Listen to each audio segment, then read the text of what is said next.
Salut tout le monde, c'est Antoine. Ce samedi 4 juillet, j'étais l'invité de LCI pour parler de plusieurs sujets et d'abord du coronavirus puisque, vous le savez sans doute, 200 000 personnes sont reconfinées en Catalogne. Donc on a parlé de la situation française et moi j'ai expliqué que dans cette situation, ce dont nous avions manqué, c'était d'État pour les services publics, d'État pour une stratégie de lutte contre le coronavirus avec par exemple la réquisition d'entreprises textiles pour produire des masques ou la production de tests. Bref, j'ai parlé de l'importance de l'État dans une stratégie de lutte efficace contre cette maladie. Et puis deuxième sujet, bien sûr, la nomination de M. Castex comme Premier ministre. Et là, j'ai insisté sur le fait que ça n'allait pas changer grand-chose, voire rien du tout à la politique d'Emmanuel Macron, voire l'empirer, compte tenu du profil de ce personnage, alors même qu'il fallait, à mon sens, complètement changer de braquet pour augmenter les salaires, augmenter les minima sociaux et puis surtout sortir de cette logique de la monarchie présidentielle dans laquelle Emmanuel Macron est en train de nous enfermer vraiment définitivement avec une 6e République, c'est ce que j'ai proposé. Bref, je vous laisse regarder tout ça. N'oubliez pas de partager cette vidéo et de vous abonner à la chaîne si jamais vous avez envie de recevoir les suivantes en n'oubliant pas de cliquer sur la petite cloche pour recevoir des notifications. Je vous retrouve comme toujours à la fin de la vidéo. Merci à Bruno Fuchs de nous rejoindre, député Modem du Haut-Rhin. Merci d'être avec nous. Et à Antoine Léaumont, vous êtes militant La France Insoumise et responsable de la communication numérique de Jean-Luc Mélenchon.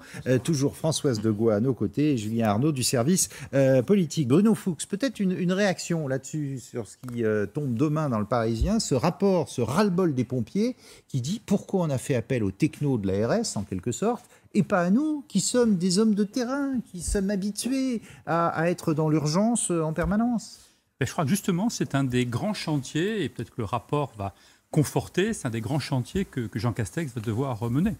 On s'est aperçu durant cette pandémie, à la phase en tout cas critique et sanitaire de la pandémie, qu'il y avait une lourdeur très, très forte de l'appareil d'État. Et que je pense que le rapport l'illustre bien sûr. Ouais. Voilà. Et l'enjeu majeur, je pense, de ce nouveau chemin que le président de la République veut dessiner avec Jean Castex, c'est justement d'arriver à laisser plus de liberté, plus d'autonomie, plus de décentralisation et faire plus confiance au terrain. Je pense qu'il y a une grosse lourdeur, inertie d'appareil d'État et on l'a vu dans plusieurs reprises, chez les pompiers certainement, mais également aux ARS. J'ai plein d'exemples à vous donner. En plus, ce rapport qui tombe alors que et Édouard Philippe et Olivier Véran et Agnès Buzyn font l'objet de plaintes en ce moment. Ça, c'est un autre sujet. Je veux dire, la plainte, c'est un autre sujet. Il y a certainement, quand on est dans une crise aussi forte que celle-ci, on ne fait pas tout bien à 100%. Il y a des moments où on n'est pas du tout préparé à une situation de cette ampleur. De là à vouloir le faire de façon délibérée, c'est ce que sous-entendent ces plaintes. Je dis que le rapport tombe en ce moment, oui. Au moment où on parle de tout ça. Antoine Léaumont, réaction là-dessus? Mais vous dites qu'il y a trop d'États. Moi, je pense qu'il n'y a pas assez d'États. Je pense que le problème principal qu'on a dû affronter dans la crise du coronavirus, en réalité, c'est qu'on a détruit des lits d'hôpitaux, on a supprimé des lits d'hôpitaux. Et d'ailleurs, M. Castex, quand il était directeur de cabinet de Xavier Bertrand sous M. Sarkozy, il a participé à cette destruction de l'hôpital public. Donc c'est un très mauvais signal qui est envoyé pour l'hôpital public que de l'avoir nommé Premier ministre, à mon avis. Et je pense que dans cette crise-là, on a manqué d'État. On a manqué d'État pour les lits, on a manqué d'État et de moyens dans les hôpitaux, on a manqué d'État pour faire des tests, on a manqué d'État pour la stratégie de fabrication des masques. Bref, on a manqué d'État sans arrêt. Et alors qu'il y a des sites assez identifiés, comme je pense par exemple au site de Luxfer. Le site de Luxfer, ils produisent des bouteilles d'oxygène à usage médical. On sait qu'on en manque. On sait qu'on va en manquer. Sur le rapport des pompiers, pardonnez-moi de revenir là-dessus, mais sur la prise de décision, de dire qui décide, qui dirige cette crise du Covid, les pompiers ils disent, nous, on n'a pas fait appel à nous, pourquoi? Bon, alors, qu'est-ce qu'il faut faire? Moi, je pense qu'on a manqué d'une stratégie étatique, encore une fois. C'est-à-dire que la lourdeur des ARS, tout ce qu'on veut, mais les ARS prennent des décisions qui sont assez lamentables. Moi, dans mon département, qui est le département de l'Indre, l'ARS a décidé de fermer une maternité. Ça a l'air anecdotique, mais vous fermez une maternité, vous obligez les gens à faire 60 km. Par-dessus, vous mettez les 80 km/h.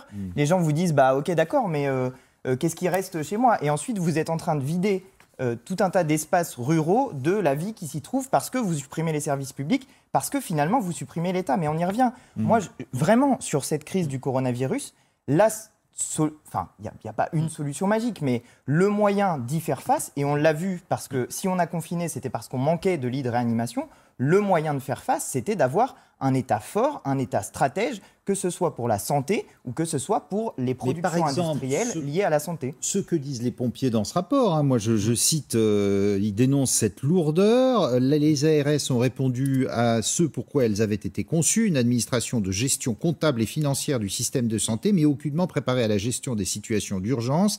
Elles ont semblé accaparées par la gestion du nombre de places en réanimation hospitalière, et ça va plus loin. Par exemple, rappelez-vous les évacuations en TGV vers l'ouest, ils disent carrément que c'était de l'esbrouf, des opérations de communication. Et véritable esbrouf, était-il efficace de faire des centaines de kilomètres aux victimes alors que souvent il y avait de la place dans la clinique, c'est-à-dire dans le privé. Il a manqué des dysfonctions. C'est les pompiers qui le disent, c'est pas moi. Bien sûr, mais c'est d'ailleurs des questions qu'on se posait même à l'époque. Ok, c'était magnifique de voir ces opérations en TGV, mais quel était au fond le gain par rapport à ça? Moi, je veux pas refaire l'histoire. La seule histoire qu'il faut refaire, c'est probablement le manque d'unicité dans la coordination. Quand vous voyez des pans entiers qui ont été laissés de côté, alors Antoine a raison, mais les pompiers, je le redis, les services vétérinaires qui se sont tus, mais qui ont été atterrés de voir qu'on les a laissés en jachère pendant 1 mois et demi, alors qu'ils pouvaient procéder à tous les tests. Et Didier Raoult, pourquoi est-ce qu'il essuie la fureur de l'administration? Parce que Didier Raoult, quand on lui dit interdit de tester, il dit que nenni, il a appelé tous les laboratoires veto, tous ses copains, il a dit on y va sur les tests. Et c'est là que ça commence. Contrairement à ce qu'on croit, la guerre avec Raoult commence pas sur la chloroquine, elle commence sur les tests. Parce que lui, il dit il faut y aller, on peut y aller, les labos ont de quoi faire. Il dit, venez vous faire tester. Et on prend les tests allemands parce qu'on s'en fiche d'attendre que Pasteur ait développé les siens. Et c'est là-dessus que ça commence à vriller avec Raoult. Et qui a raison, je vous laisse deviner. Mais c'est vrai qu'on avait des réactions de cliniques qui disaient on ne fait pas appel à nous. La clinique, donc, il a manqué probablement une espèce de centre d'organisation comme ça, de l'opération de crise. Une personne qui pouvait pas être Jérôme Salomon, évidemment, non pas parce qu'il n'a pas de talent, mais parce que voilà, il est dans un silo lui aussi.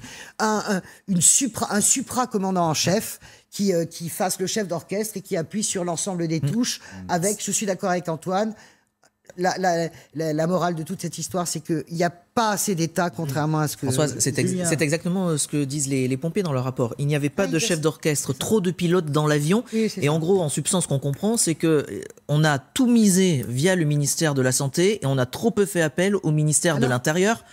C'est ce qu'ils racontent les pompiers, pour pouvoir justement se servir d'eux et de l'opérationnel et de gérer la crise. Ils le réclament dans les propositions faites, c'est avoir un responsable de la conduite opérationnelle des crises. Et l'on voit, et ça rejoint notre sujet aussi d'actualité sur le remaniement, plus globalement la politique qui doit être menée, on voit qu'à la fois les policiers et là les pompiers, bon courage au nouveau ministre de l'Intérieur, car il y a eu du boulot en ce domaine, quand on voit que ces deux piliers qui assurent notre sécurité au quotidien, aujourd'hui quand même, sont assez... Et les pompiers qui se sentent frustrés par rapport aux 15 et aux 5 dont on disait ils sont débordés, alors faites appel à nous, non, vous ne faites pas. Et alors un deuxième point très important, en Italie par exemple, c'est pas le directeur de la santé qui a géré la crise, c'est le patron de la protection civile. Qui était rattaché au Premier ministre. Rattaché directement au Premier ministre. Et deuxième point très important, on parle des policiers, mais il y a beaucoup de choses, il y a beaucoup de ramifications. Je discutais l'autre jour avec les policiers de la RATP, qui eux disent on ne parle jamais de nous, on a affronté cette épidémie et on continue maintenant de l'affronter. Jamais on ne fait mention de nous dans aucune revendication parce que nous on a cheval entre deux ministères, l'Intérieur et le ministère des Transports. C'est indébrouillable, on n'a pas eu de masque, on n'a rien eu, etc. Problème de coordination. Voilà, je pense que l'OPEX, le patron de l'OPEX, il a jamais vu le jour. Ça ne peut pas être Emmanuel Macron. L'Italie c'est un peu différent parce que c'est les régions qui ont cette compétence de gestion sanitaire, donc non, c'est pas simplement. Non, c'est une compétence nationale. Mais il n'a pas échappé que Jean Castex est élu d'une ville de 6 000 habitants. Un de ses grands chantiers, et il l'a répété hier soir sur TF1, c'est justement de donner beaucoup plus d'autonomie au terrain, aux professionnels, aux métiers, aux citoyens, aux élus de terrain. Et je pense toute cette structure de l'État qui effectivement... Il a 18 mois pour faire ça. Il ne va pas faire la loi de décentralisation en 18 mois, Bruno. C'est inimaginable de penser ça. Il y a déjà une loi de décentralisation qui est en cours, de déconcentration. Il faut de l'aide, de l'autonomie. On a bien vu durant la crise, et tous les rapports qui vont avoir lieu vont le dire. Les maires se sont débrouillés avec les préfets. Et ça, c'est un des grands chantiers. Il y a d'autres chantiers, bien sûr, qui l'attendent, mais ça, c'est un des grands chantiers. Antoine, non, Dans cette pandémie, Emmanuel Macron a décidé dès le début d'adopter un vocabulaire guerrier. Il nous a dit « nous sommes en guerre ». Quand on est en guerre, on mobilise les moyens et tous les moyens face à l'effort de guerre. Nous n'avons pas adopté ce vocabulaire-là parce que... Et il ne les a pas mobilisés, les moyens alors ? Non, il n'a pas mobilisé les moyens. On ne se bat pas face à une épidémie comme face à un adversaire armé ou dans une guerre. Une épidémie, elle répond à une logique relativement scientifique, même si on ne connaissait pas tout ce que faisait cette maladie. Elle est encore très mystérieuse en réalité. Il y a plein de choses qu'on ne sait pas encore. Et là, l'interrogation qui se pose est celle d'une deuxième vague éventuellement qui reviendrait de pays davantage contaminés que ne l'est désormais la France. Mais voilà, cette maladie continue à évoluer. Bon, moi je trouve que dans cette crise, alors même qu'il y avait des propositions sur la table qui étaient faites par les Insoumis dans cette période, je veux dire, on a déposé des propositions de loi pour la réquisition d'un certain nombre de domaines, et notamment de l'industrie textile, pour produire des masques. Quand on est dans une situation dite de guerre, et c'est pas mon vocabulaire, c'est celui du président de la République, alors on réquisitionne les industries pour faire face à la menace. Et les pompiers, ils ont raison de râler dans leur rapport. Évidemment, mais il y a pour la prochaine, c'est bien. L'idée, c'est de débriefer. C'est un grand oui, c'est ça. C'est un retour d'expérience. C'est pas râler pour râler. Non, mais c'est important pour la prochaine. Excusez-moi, mais ce que disent les pompiers, ça va dans le sens de ce que je vous dis. L'exemple que vous avez pris du rapport, ils disent que les cliniques privées n'ont pas été réquisitionnées. Mais enfin, je suis désolé, quand on regarde la situation d'urgence dans laquelle nous étions, il est une évidence qu'il fallait réquisitionner le privé. Il était évident qu'il fallait réquisitionner l'industrie textile pour produire des masques. L'autre fois, j'avais sur un plateau le 15 et pas le 18 ? Non mais si vous voulez, ça a été le symbole. Personne n'a rien compris. Ça a été exactement. Ça a été le symbole de genre de trucs bureaucratiques qui ont été faits dans cette crise et qui n'étaient pas une mobilisation de l'intégralité des moyens de l'État pour faire face à la plus grande pandémie que nous ayons eu à affronter depuis plusieurs siècles. Et le confinement, c'est vraiment stratégie moyenâgeuse. Parce qu'on avait... On aurait pu c'est bien. Mais c'est bien. Mais regardez, ils n'ont pas confiné aux États-Unis. Heureusement qu'on l'a fait, le confinement. Mais oui, mais on fait ça parce qu'on est acculé, faute d'avoir fait autre chose. Allez, d'un mot et puis on avance justement après. Il faut qu'on fasse effectivement un retour d'expérience très très fort et très précis de cette expérience, parce que refaire le match comme ça, après, c'est assez facile. Je suis d'accord, c'est les pompiers qui font le match. Oui, mais chacun va le refaire. Il y a eu... Non, mais ça sert. Mulhouse, c'est quand même rare de voir des pompiers râler comme ça. Il y a quand même eu des épiphénomènes. À Mulhouse, vous avez eu une réunion de 2000 personnes pendant une semaine. Mais c'était ça qui était le facteur de propagation du virus. Il n'y aurait pas eu cette réunion, il n'y aurait certainement pas eu une propagation. Oui, c'est comme le match en Italie. Donc on peut refaire le match comme on veut. À Mulhouse, il a fallu 3 semaines pour que la clinique privée à côté, qui avait des urgences, soit sollicitée. Elle ne l'a pas été. Ils se sont battus pour Et vous, élus, vous ralliez à l'époque ? Mais bien sûr, on a tout fait pour... Enfin, j'ai d'autres exemples à vous donner. Sur les transports, on a transporté des malades, on les a transportés à Bordeaux ou à Angers.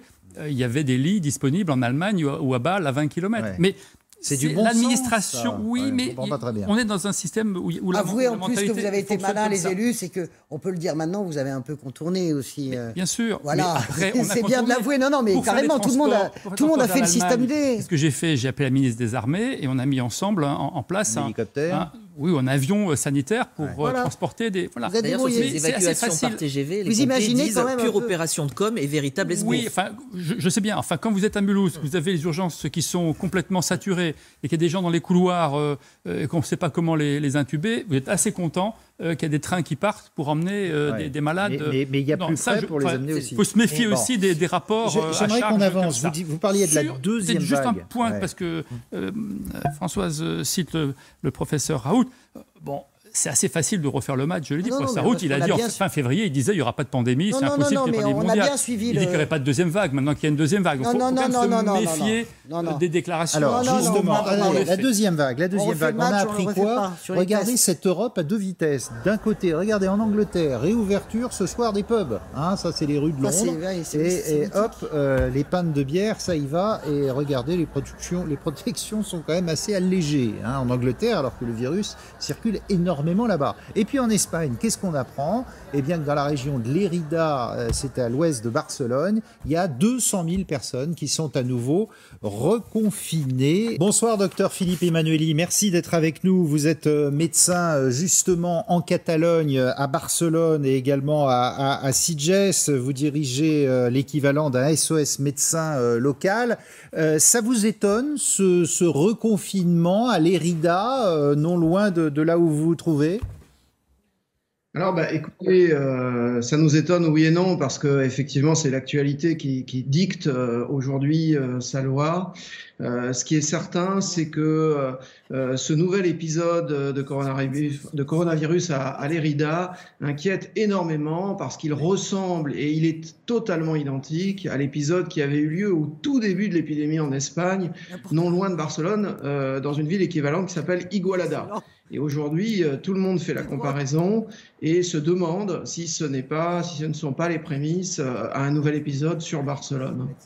Et chez vous, à Barcelone même, est-ce que vous avez à nouveau des Covid? Alors, tout près de Barcelone, il y a un nouvel épisode également de ce qu'on appelle un rebrotes qui a été constaté à Mataró, qui est à une dizaine de kilomètres de Barcelone.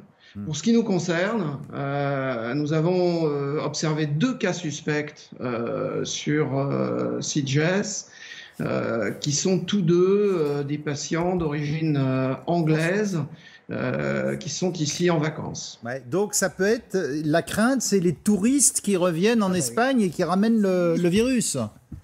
Oui, tout à fait, même si dans l'exemple effectivement de Lérida, ça ressemble plus à ce qui a été constaté en France, c'est-à-dire des épidémies à point de départ dans l'industrie agroalimentaire, que ça soit effectivement dans des abattoirs ou dans des entreprises de fruits et légumes. Et en ce moment, est-ce que les autorités commencent à s'interroger pour reconfiner d'autres régions, comme la vôtre par exemple, ou est-ce qu'on sent un relâchement par exemple dans la région de Barcelone? Alors, c'est vrai que dans la région de Barcelone, aujourd'hui, tout le monde a envie de croire que le confinement est derrière nous, et notamment les 2 épisodes aujourd'hui de récidive d'épidémie de Covid ont eu lieu à l'occasion, par exemple, d'anniversaires ou de fêtes. Mais le fait que la saison touristique a commencé officiellement et va maintenant se développer fait qu'évidemment tout le monde aujourd'hui n'ose pas croire qu'il va falloir re-rentrer dans des dynamiques de confinement. Merci beaucoup Philippe Emmanueli, médecin français à Barcelone et dans sa région. Guillaume Périou, vous nous rejoignez à l'instant.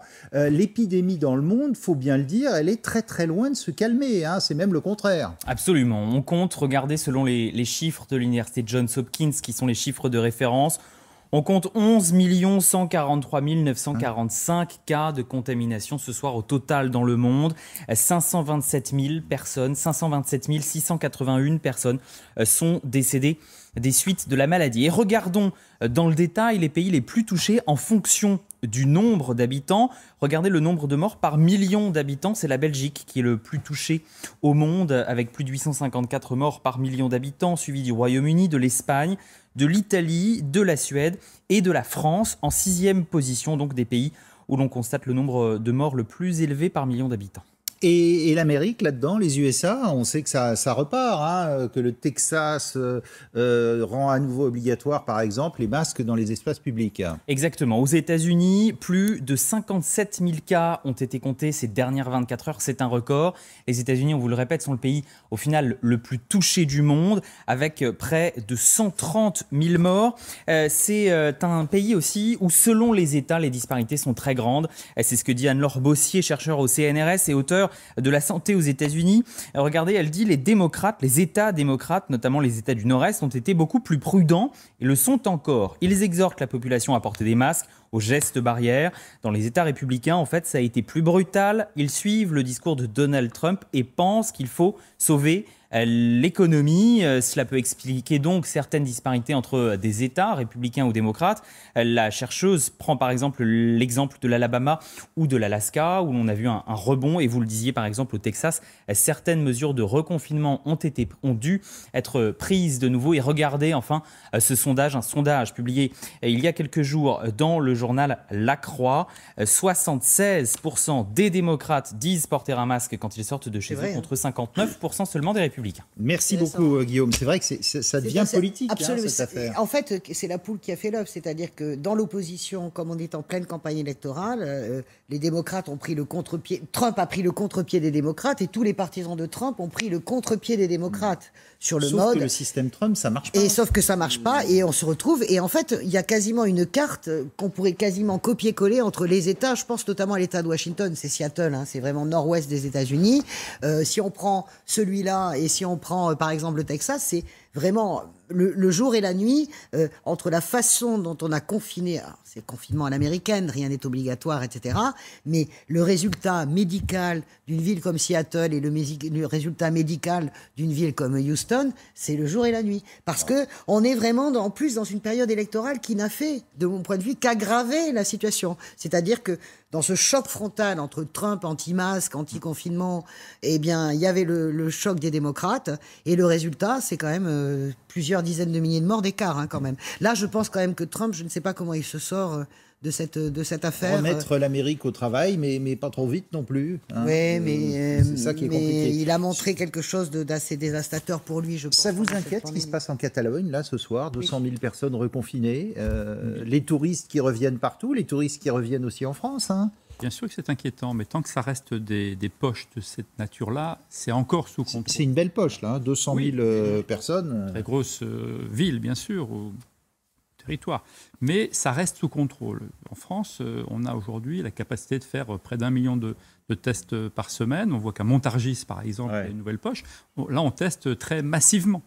Donc je pense que si on arrive à suivre, c'est ce qu'on faisait au début, hein, et c'est l'épisode de Mulhouse qui a fait complètement dériver. Peut-être que la France, sans cet épisode-là, aurait continué à pouvoir suivre, on ne peut pas refaire l'histoire, mais n'aurait pas été dans la situation qu'on a vécue là, puisque Mulhouse a fait vraiment, enfin l'épisode de Mulhouse a fait dériver et dépasser. Et si reconfinement il sera régional, parce qu'on arrivera justement à maintenir régionalement le virus? Aujourd'hui, on voit bien que les poches que l'on arrive à déterminer, elles sont identifiées et on teste tout le monde et on met en quarantaine les gens qui sont suspectés d'être enfin, des gens qui ne veulent pas aller sur l'application Stop Covid parce qu'ils se disent « Ah, je vais être obligé de rester chez moi 14 jours, on va me chercher des coups, donc je dis rien. » de responsabilité personnelle et de civisme, on ne peut pas mettre en danger. On voit bien les risques pour les autres que ça suppose. Ouais. J'ai été, moi, la semaine dernière à l'enterrement d'une personne qui avait 68 ans. Elle n'a pas quitté son domicile. Elle a été une fois à l'hôpital, elle n'a pas quitté son domicile. Donc il y a bien un moment, quelqu'un ou quelque chose qui a fait que le virus le contamine. Donc il faut être extrêmement prudent. C'est vrai que les jeunes, on les voit, ils font des fêtes, mais eux peut-être ne sont pas, ou sont peut-être porteurs sains. Il y a un égoïsme là ? Mais je pense que c'est un égoïsme, en tout cas un manque de responsabilité. Ils font peser un risque sur les autres, bien sûr. Quand même, non ? Et c'est ça qu'il faut avoir en tête. On n'a pas de France, là, quand oui, les jeunes dehors, ils n'ont pas de masque, et puis les plus âgés, ils ont la trouille. Moi, je suis jeune dehors, et je mets des masques quand j'arrive dans des lieux publics, mais enfin dans des lieux où voilà, on est confiné. Je pense que globalement, les Français ont justement fait assez attention.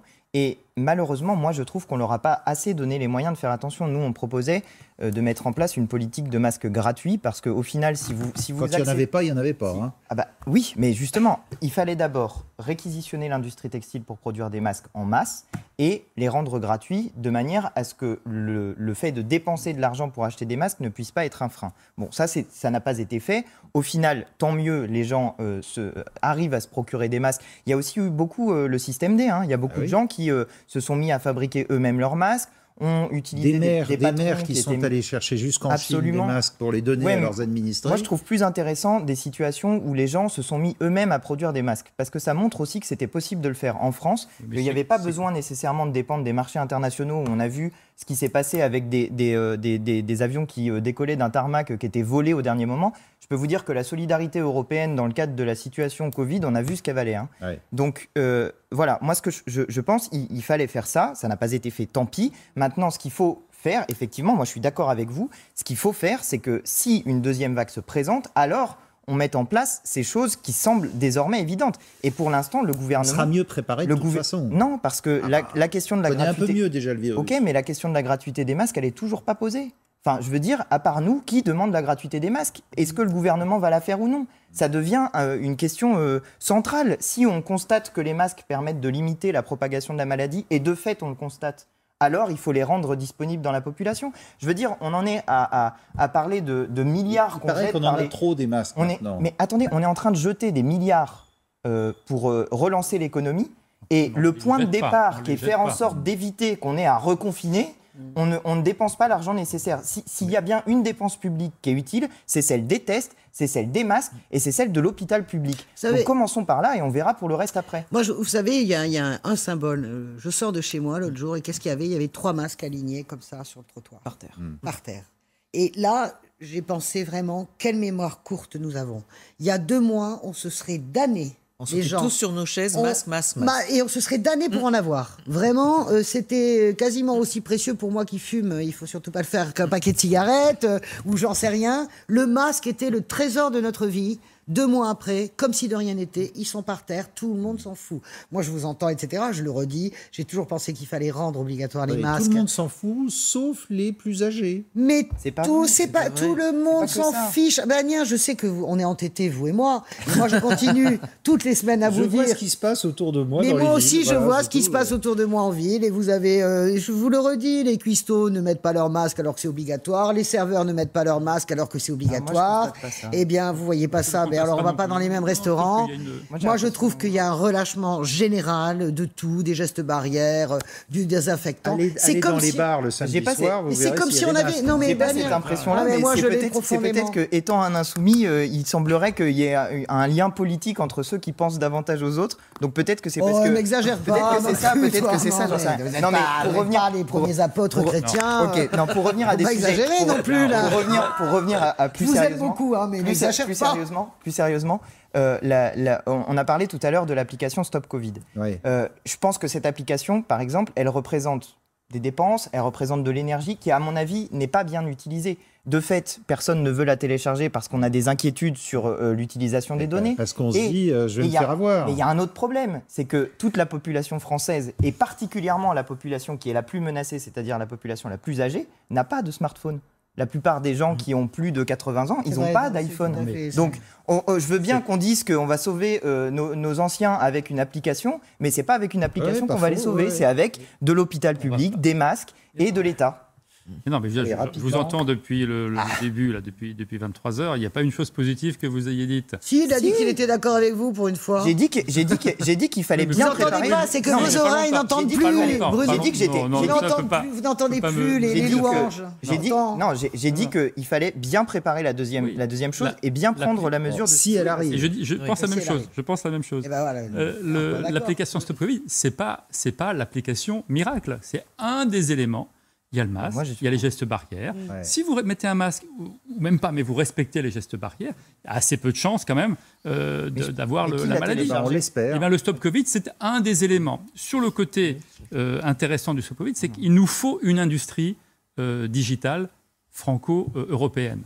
Aujourd'hui, quand vous allez pendant 5 minutes sur Facebook, vous laissez beaucoup plus de data à l'étranger vous concernant que dans l'application Stop Covid où c'est neutre. Donc il faut qu'on puisse développer des leaders européens dans le digital et cette application est le premier pas ou un des éléments. Qui pour développer ces applications, un nouveau gouvernement et paf, la transition. Oh là là, il est très fort. Samedi soir, 23h. Sur LCI, remaniement imminent, peut-être demain. D'ailleurs, on va voir tout ça avec Géraldine Noël. Dès hier soir, Jean Castex a affiché sa volonté d'aller vite. Je souhaite prononcer mon discours de politique générale au milieu de la semaine prochaine. L'objectif, c'est d'être à pied d'œuvre le plus vite possible. Le gouvernement pourrait être désigné avant la fin du week-end. Le souhait d'Emmanuel Macron, un conseil des ministres dès mercredi avec la nouvelle équipe gouvernementale. Mais la refonte peut prendre du temps, surtout si les contours des ministères sont redéfinis. La réalité, c'est qu'il y aura forcément des grands pôles, j'imagine. J'imagine, ce qui permet d'ailleurs d'avoir un conseil des ministres assez resserré, avec peu de monde autour du président de la République et du Premier ministre. Et puis il y aura un deuxième cercle, inévitablement, avec des ministres délégués, des secrétaires d'État. 4 grands ministères se dessinent. Un premier pôle économie, industrie et souveraineté. Un pôle travail et affaires sociales qui pilotera notamment la réforme des retraites. Un troisième grand ministère autour de l'environnement et des transports. Et enfin un pôle culture, jeunesse et sport. Beaucoup de nominations qui demandent des vérifications d'usage par la Haute Autorité pour la transparence de la vie publique. Des vérifications qui peuvent ralentir l'élan du nouveau couple exécutif. Et justement, Frédéric Delpech, on vous rejoint devant l'hôtel de Matignon dans la nuit parisienne. Alors, redonnez-nous le calendrier. D'abord, est-ce que ça peut être demain, ce nouveau gouvernement? Et est-ce qu'on va vraiment vers des espèces de super ministères, des pôles?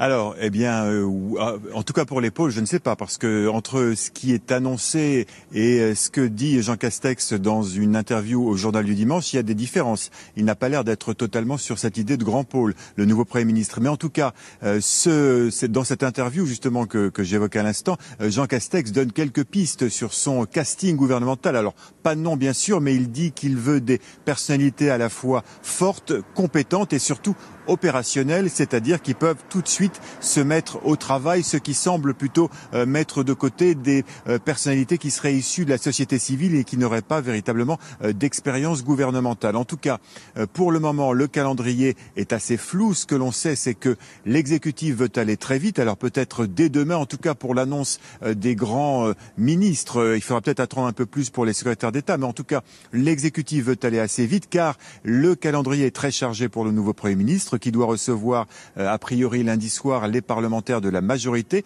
Il faut qu'il puisse les convaincre de voter sans réserve le vote de confiance à l'Assemblée à la mi-journée, parce que eh bien, les parlementaires attendaient peut-être, certains d'entre eux, en tout cas une inflexion un peu plus à gauche à Matignon. Et donc, eh bien, il faut maintenant que Jean Castex les convainque de le suivre dans ce chemin qu'il leur propose. Donc, pour le casting, a priori, on s'oriente vers quelque chose qui devrait être dévoilé sans doute demain. Merci beaucoup Frédéric Delpech. Réaction sur ce remaniement, parce que ça va être un gouvernement de toute façon qui a 18 mois devant lui. Oui, donc c'est un gouvernement de combat, entre guillemets. Ça ne peut pas être un gouvernement de sens. Ça va être un gouvernement d'action, essentiellement. D'abord, on est déjà rentré dans la présidentielle. Ça veut dire que les réformes, c'est terminé, sauf celle des retraites? Retraite, assurance chômage. Donc c'est pour ça que moi, si vous voulez, lequel Emmanuel Macron parle? Est-ce que c'est l'Emmanuel Macron de la Convention, ou bien est-ce que c'est l'Emmanuel Macron de vendredi matin qui dit non, le nucléaire, etc. On ne sait jamais quelle est... On est encore dans un espèce de brouillage de sens. Alors, tous les éléments de langage de l'Élysée qui viennent de Jean Castex, il est rond, il est formidable. Ça, Jean Castex, il est à droite, la barre toute, et c'est pas la peine de se perdre dans des prolégomènes et des circonvolutions. C'est un Premier ministre de droite pour draguer l'électorat de droite et pour être réélu en 2022. Ça, c'est le point politique. Après, ça veut pas dire que Jean Castex va pas agir. Mais ce gouvernement, on l'attend pas comme le Messie, mais si je devais le qualifier, ça va être un gouvernement opérationnel. Il y a une crise majeure qui arrive. Il y a de l'écologie. Heureusement qu'il est opérationnel. Non, mais opérationnel plus que... C'est pour ça que c'est très intelligent ce que disait Frédéric Delpech. C'est qu'on entend des noms circuler, Chazal, etc. Bon, peut-être pour la culture. Mais je veux dire que, voilà, la société civile a montré sa limite, comme toujours. Et là, un an et demi, à se retrousser les mains dans le cambouis, il faut des gens qui soient capables d'aller au turbin et qui soient capables d'être un peu politiques, quoi. Ce qui est quand même regardez ce denrée rare dans ce gouvernement. Ce qu'il dit le nouveau Premier ministre en une du journal du dimanche, on l'évoquait, eh bien, c'est que je veux agir vite. Bruno. À droite, je veux agir vite et à droite. Je vais laisser Françoise de Gouet faire l'analyse politique, mais il n'y a pas que ça. En ce qui concerne le Premier ministre, il y a ses qualités. Et je pense que l'intérêt d'avoir choisi un Premier ministre comme ça, c'est qu'il est opérationnel tout de suite. Au moment où il est nommé, il est opérationnel. Mais c'est normal, il connaît la machine d'État, il connaît l'administration. Comme tous les premiers ministres. Pas toujours. Quand Édouard Philippe arrive, il est il connaît parfaitement la machine d'État. Mais on a deux schémas. On a un premier schéma, les 3 premières années, où il y avait un programme pour lequel nous avons été élus, et il fallait le décliner. Donc il fallait être dans une verticalité, souvent trop rapide, peut-être brutale à certains moments, mais en tout cas, il fallait aller vite pour décliner ce programme. Aujourd'hui, on est dans l'après-Covid. Il faut reconstruire le pays. Il faut que toutes les énergies puissent reconstruire le pays. C'est à ça qu'il faut aujourd'hui s'attacher. C'est-à-dire de nouvelles solidarités pour qu'on ait envie, tous ensemble, de reconstruire le pays. Par exemple, un chantier très important auquel on va être confronté, c'est la question de l'égalité des chances. On voit sur la question du racisme. On l'était déjà avant, ça. Oui, Bruno, comment est-ce que vous voulez réconcilier le pays à partir du moment où vous avez un président de la République qui envoie 4 messages différents? D'un côté, on réconcilie, etc. Et de l'autre, je continue l'assurance chômage et la réforme des retraites. Non, l'assurance chômage, l'assurance chômage, c'est pas clair. En tout cas, il le dit. Qu'est-ce qui a été voté juste il y a 2 mois? C'est la 5e branche de l'assurance maladie. Donc, mais c'est des réformes qui sont majeures. C'est pas des petites choses. Vous avez encore le temps. Il faut abandonner. Écoutez, vous avez une idole. Le Ségur. J'ai pas une idole. Non. Dans la majorité, vous avez une idole qui s'appelle Laurent Berger. Vous avez Geoffroy Roux de Brézieux qui est aussi votre idole. Qu'est-ce qu'il vous dit? Non, pas la vôtre, Bruno. Qui est l'idole de cette majorité. Qu'est-ce que dit le patron du MEDEF? Arrêtez avec la réforme des retraites. Même lui le dit. C'est fini, on arrête. Laurent Berger, l'idole de la Macronie. Et surtout, est-ce qu'on a encore le temps de faire des réformes? Mais c'est surtout arrêter psychologiquement, comment dirais-je, psychologie. Mais le Ségur, il n'est pas réglé, Bruno. Mais justement, c'est un point sur lequel il faut s'arrêter. Comment peut-on faire pour se prendre les pieds dans le tapis pendant 2 mois et ne pas régler, comme si nous ne savions pas ce qu'il fallait faire très exactement pour les soignants? Allez, et qu'est-ce qu'ils attendent du nouveau gouvernement, les Français? Jean-Daniel Lévy, merci d'être avec nous, directeur du département politique et opinion d'Aris Interactive. Vous êtes politologue, vous êtes sondeur. Ils en attendent quoi, les Français, de ce nouveau gouvernement qui pourrait sortir demain? Ils attendent déjà en fait qu'ils mettent en place une réforme institutionnelle plus en phase avec la décentralisation. Et c'est vrai que la nomination de Jean Castex semble entrer globalement en résonance avec cela. Il n'est pas parisien et on l'a vu à travers ses premières prises de parole qu'il a indiqué qu'il souhaitait qu'il puisse y avoir plus de place qui soit accordée au territoire. Donc là, il y a une forme de cohérence. Le deuxième point, c'est qu'il y a une attente et sociale et environnementale extrêmement marquée. Et des Français qui disent aujourd'hui augmenter les SMIC et les minima sociaux, et faites en sorte également que les principales orientations de la Convention citoyenne puissent être soumises au moins à référendum. Et puis pour revenir sur le débat qui vient d'avoir lieu, on est face à des Français qui, lorsqu'il s'agit de la réforme des retraites, sont assez circonspects. On a, dans le cadre d'une enquête que d'ailleurs nous avons réalisée pour LCI, moins de 4 Français sur 10 qui se déclarent favorables au principe qu'on arrive au bout de cette réforme des retraites. Mais parfois, le diable est dans les détails. Et lorsqu'on regarde dans le détail, on peut voir que aussi bien les électeurs d'Emmanuel Macron que les électeurs de François Fillon sont extrêmement favorables à ce que nous allions au bout de la réforme du système des retraites. Donc il ne s'agit pas uniquement en fait d'une forme de bataille d'opinion, mais également d'une bataille d'opinion peut-être un peu singularisée. Et pour revenir sur ce que disait par exemple tout à l'heure Françoise Degois, pas forcément un exécutif qui va s'adresser à l'ensemble de l'électorat, mais déjà à 2 types d'électeurs. 1, les électeurs d'Emmanuel Macron de premier tour, et 2, les électeurs de droite de manière plus singulière. Merci Jean-Daniel Lévy. Et là, on est en plein dans la préparation, évidemment, de la présidentielle. Ouais, j'ai une question pour Jean-Daniel. Dans le JDD, Jean Castex, c'est la phrase que j'ai retenue. Ma personnalité n'est pas soluble dans le terme de collaborateur. Quand aujourd'hui le Premier ministre dit ça, Jean-Daniel, c'est quoi? C'est montrer, marquer que il n'est pas un simple exécutant, contrairement à ce qu'on a bien voulu faire passer comme message? Oui, et puis probablement que c'est l'intérêt d'Emmanuel Macron de ne pas donner le sentiment qu'il n'y a aucun écran entre les Français d'un côté et Emmanuel Macron de l'autre. En fait, on l'a vu jusqu'à présent, c'est que malgré tout, Édouard Philippe lui permet, ne serait-ce qu'avec son départ, de montrer qu'il y a une nouvelle orientation qui est donnée et qu'il y a une nouvelle, si ce n'est politique, en tout cas priorisation de ce que peuvent être les enjeux gouvernementaux qui peuvent être mis en avant. Le paradoxe est dans le suivant, c'est que jamais Emmanuel Macron n'a eu un Premier ministre aussi populaire que Édouard Philippe et que pour autant, il s'en est séparé. Il ne s'en est pas séparé uniquement parce qu'il s'agissait d'Édouard Philippe, mais il s'en est séparé parce qu'il voulait donner un signe qui était un signe de nouvelles orientations et de prise en compte d'un côté des territoires et peut-être également de thématiques écologiques et environnementales, et que le président a probablement fait l'analyse qu'il ne pouvait pas faire passer le message, qu'il pouvait mener une politique différente avec un même Premier ministre. Donc le fait que Jean Castex ne soit pas qu'un simple collaborateur, mais qu'il soit également une forme d'acteur politique, permet probablement au président de la République de se dire qu'il y a aujourd'hui pas uniquement un contact direct entre lui et les Français, mais qu'il y a également une phase intermédiaire qui permet aux Français d'être critiques lorsqu'ils le sont à l'égard de l'exécutif à travers le Premier ministre. Bon, en tout cas, il y a beaucoup de Français qui n'ont toujours pas compris pourquoi il avait viré Emmanuel Macron. Édouard Philippe. C'est justement ça qu'il voudrait.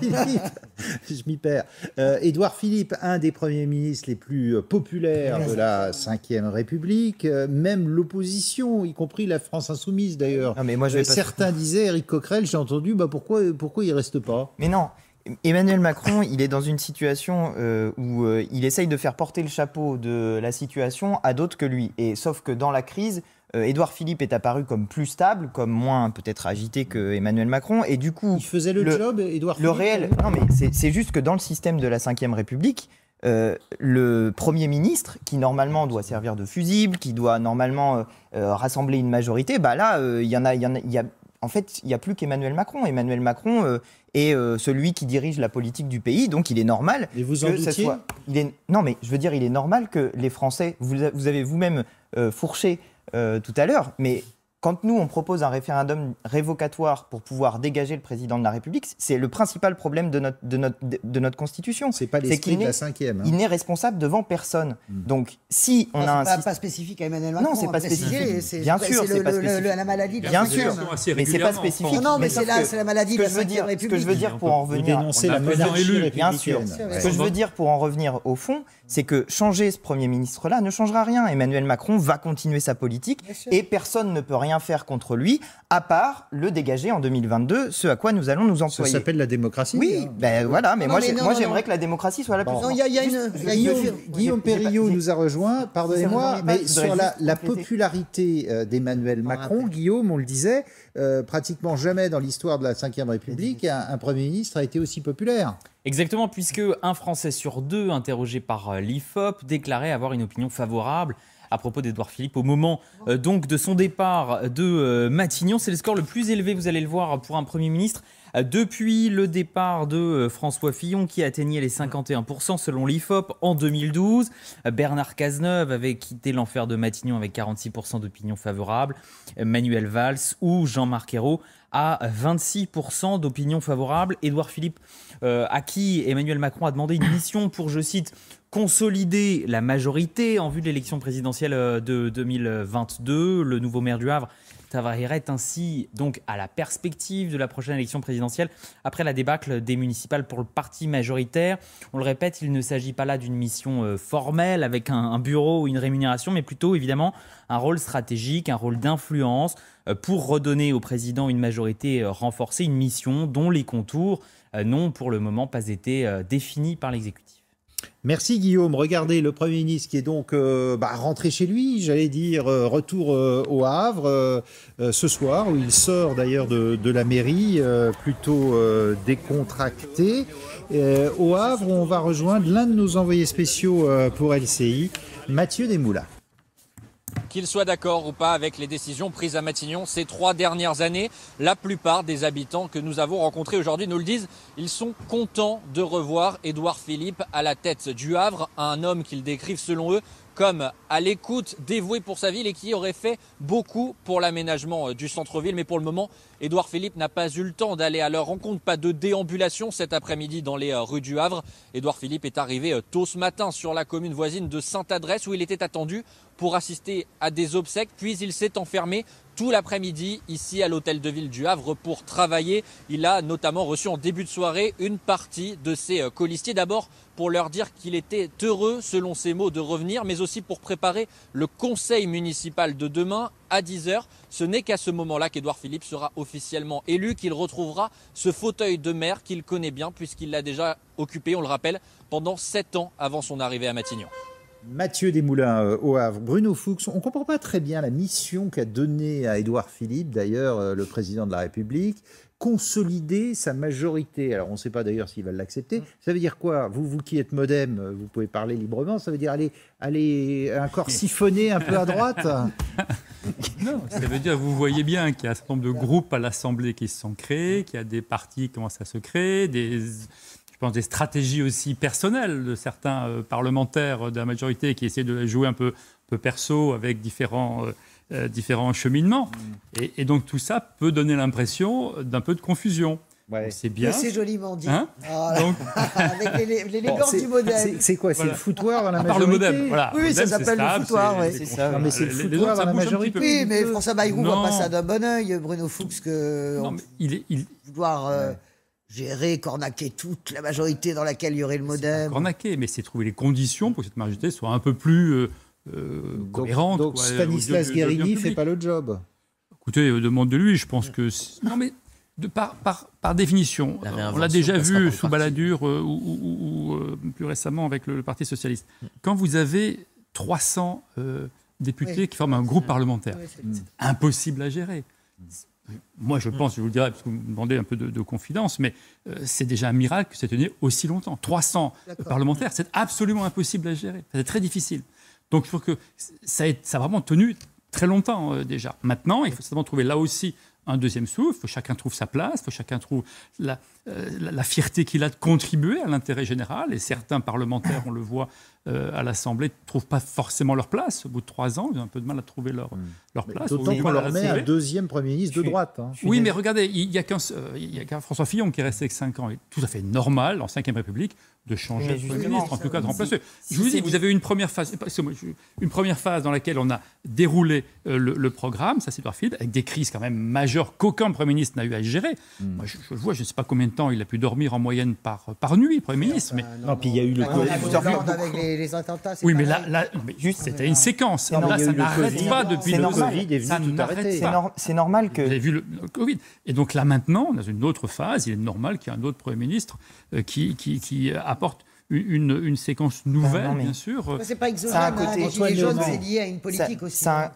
Alors, si la majorité est si instable, c'est aussi parce qu'on essaye de la faire marcher au fouet et que, de fait, dans la Ve République, puisque les élections législatives sont dans la foulée de l'élection présidentielle, vous avez une assemblée qui correspond au président de la République et qui devient de fait une chambre d'enregistrement. Donc forcément, les députés qui sont à l'intérieur du groupe majoritaire, effectivement, il y a des tentations pour aller s'exprimer. Moi, je pense qu'il faut balayer tout ça, en changer complètement les institutions de notre pays, y compris pour que les gens retournent aux urnes. Je suis désolé, quand il y a 60% d'abstention au municipal, on ne peut pas dire que c'est que le coronavirus le problème. On ne peut pas dire ça, ce n'est pas vrai. Et quand on entend sur des plateaux des gens discuter pendant des plombes de ce que signifie cette élection, mais elle signifie absolument rien si on ne regarde pas qu'il y a 60% de gens qui ne veulent plus aller aux urnes. Et si les gens ne veulent plus aller aux urnes, c'est parce qu'ils n'ont plus confiance dans les institutions. Maintenant, je voudrais juste dire un truc. Revenir un deuxième tour municipal. Oui, mais on aurait pu. C'est pas juste ça. C'est pas juste ça. C'est pas juste ça. Il faut que le peuple puisse redéfinir l'intégralité de ces institutions pour reprendre confiance en elles. En tout cas, moi, c'est mon point de vue. Dans 2 ans, il y a des présidentielles. Absolument. Et dans l'élection présidentielle, j'espère, en tout cas, il y aura un candidat pour porter la question de la 6e République. Alors c'est intéressant. Il y aura un candidat LFI. Oui, Jean-Luc Mélenchon. Il y aura de toute façon un candidat pour porter la 6e République. Moi, c'est une... De toute façon, il y aura Jean-Luc Mélenchon. Oui, il l'a dit. Et c'est une nécessité d'autant plus. C'est une nécessité d'autant plus qu'il y a eu le mouvement des Gilets jaunes, dont c'était une des revendications les plus fortes. Maintenant, je voudrais juste dire un truc. Tout à l'heure, le sondeur dont Jean-Daniel Lévy a dit 3 choses qui étaient très intéressantes et qui sont passées un peu dans le fil de la discussion. Que les Français voulaient une augmentation du SMIC, qu'ils voulaient une augmentation des minima sociaux et qu'ils voulaient que soient soumis à référendum les questions de la Convention citoyenne pour le climat. Bilan des courses, qu'est-ce qu'on a comme demande?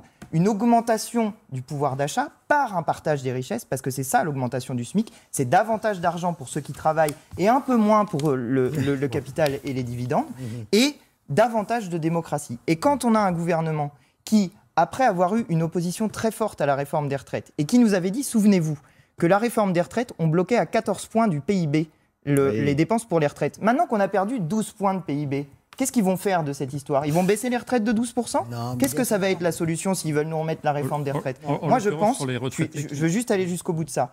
On vient de traverser une crise sanitaire dramatique.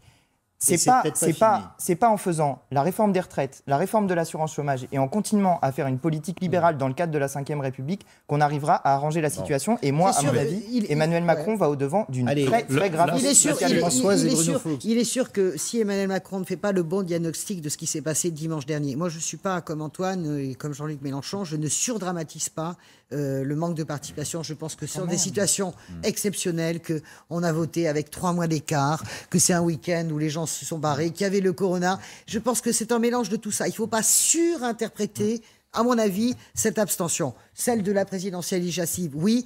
Celle-là, je trouve qu'elle est tellement, c'est dans un truc tellement exceptionnel que il faut pas. Socialement aussi. Oui, oui. Alors voilà, là où elle est située socialement, et j'en viens là, c'est que si Emmanuel Macron a fait comme analyse la demande écologique, dimanche, il s'est trompé. La demande, elle est sociale et écologique. Alors, il s'est trompé d'autant plus que dans tous les quartiers populaires, on n'a pas été voté, pas plus écolo d'ailleurs que Rassemblement National. On n'y a carrément pas été. On se sent complètement déconnecté du fait politique. Donc là, le gouvernement qui arrive, pour en revenir au remaniement, il faut vraiment qu'il prenne en compte l'idée que c'est pas un gadget, l'écologie. Quand Jean Castex, je crois qu'il a compris. Non, mais c'est pas vrai. Quand Jean Castex dit que l'écologie n'est pas une option, mais écoutez, il a compris quoi? Encore une fois, il n'y a pas d'amour, il n'y a que des actes d'amour. On va voir. L'écologie, la véritable. Non, mais la véritable. Là, laissez-lui le temps de. Je ne parle pas de Jean Castex. Vous savez très bien que c'est Emmanuel Macron qui décidera ce qu'on fait. Et c'est normal parce que dans la 5e, c'est comme ça. Qui a fait la Convention citoyenne? C'est pas le président de la République qui l'a souhaité. Mais les mesures les plus importantes et les plus disruptives sur l'écologie, elles sont virées d'office. Oui, la taxe sur les dividendes. La taxe sur les dividendes, c'est quand même très drôle. Tout ce qui dérange le business sera viré. Vous comprenez ce que je veux dire? Donc pour moi, penser qu'il n'y a qu'une demande écologique est une erreur. Saupoudrer de l'écologie, ça ne suffira pas. Et oublier ce qu'ont dit ces élections et ce que dit ce pays depuis 3 ans sur la demande sociale, c'est là que ça nous amène dans le mur. Vous êtes d'accord là-dessus? Je suis d'accord là-dessus. Vous avez vu l'interview du président de la République hier matin dans la presse régionale. Le premier élément, c'est le social et les solidarités. Il est bien sûr qu'on est là-dessus. Voilà, je Quand le souhaite on demande depuis 2017 l'intégralité des minimums sociaux, pas par hasard, bien évidemment. Quand vous avez vu la façon, Ah oui, 5 euros. Mais non, mais c'est 5 euros uniquement mais la réforme dans le de l'assurance chômage. Oui, mais c'est aussi des symboles. Vous supprimez l'ISF, vous diminuez les APL. C'était une erreur. Voilà. Les APL, c'est une erreur. Très bien. Mais si vous dites que c'est une erreur, très bien. Non, les contrats. Mais sûr que c'est une erreur. On l'a dit depuis le début. Quand on regarde la façon dont la France et la République a géré le Covid, avec le chômage partiel. C'est normal, tous les pays. Mais c'est pas normal. Mais si, tous les États-providence l'ont fait. Allez aux États-Unis. Ne parlez pas du modèle anglo-saxon. C'est une politique de gauche, bien évidemment. Mais non, mais très protectrice, mais pas dans cette proportion-là. Mais bien sûr que si. L'Allemagne a plus misé sur la relance et sur l'investissement. C'est absolument pas vrai. Beaucoup moins sur la protection des salariés. Mais l'Italie a sauvé 8 millions d'emplois. Mais arrêtez de répéter ça. C'est pas vrai. L'Italie, à quelle proportion le chômage partiel en Allemagne? 80% en Italie, par exemple. En Allemagne, c'est 65%. Non, mais je suis d'accord avec vous. Donc c'est pas les mêmes proportions. C'est beaucoup plus protecteur. C'est pas Emmanuel Macron qui a pris son argent de sa cassette, mais c'est normal, c'est l'État-providence. Non, vous dites c'est quelqu'un de droite, etc. Voilà, comme toujours, j'espère que ce que j'ai dit dans cette émission vous a plu, vous a intéressé. Vous avez pu voir que c'était un plateau qui était bien animé, avec notamment la présence de Françoise Degois qui envoie un peu du bois, comme on dit. Mais en tout cas, moi j'ai trouvé ça intéressant comme plateau et pour une fois assez équilibré. C'était pas purement libéral. Bref, il y avait un peu des points de vue divergents qui pouvaient s'exprimer. Je trouvais ça assez intéressant. Je vous laisse me dire dans les commentaires de cette vidéo ce que vous en avez pensé. Je vous l'ai dit, ça m'aide beaucoup. C'est toujours très utile pour moi de savoir ce que vous en pensez. Et puis, si vous passez ici pour la première fois, je vous laisse vous abonner à cette chaîne en n'oubliant pas de cliquer sur la petite cloche. Enfin, dernière demande, si cette vidéo vous a plu, je vous invite à la partager sur les réseaux et à mettre des petits pouces bleus. Et en attendant, je vous dis à très bientôt pour de nouvelles vidéos. Allez, salut!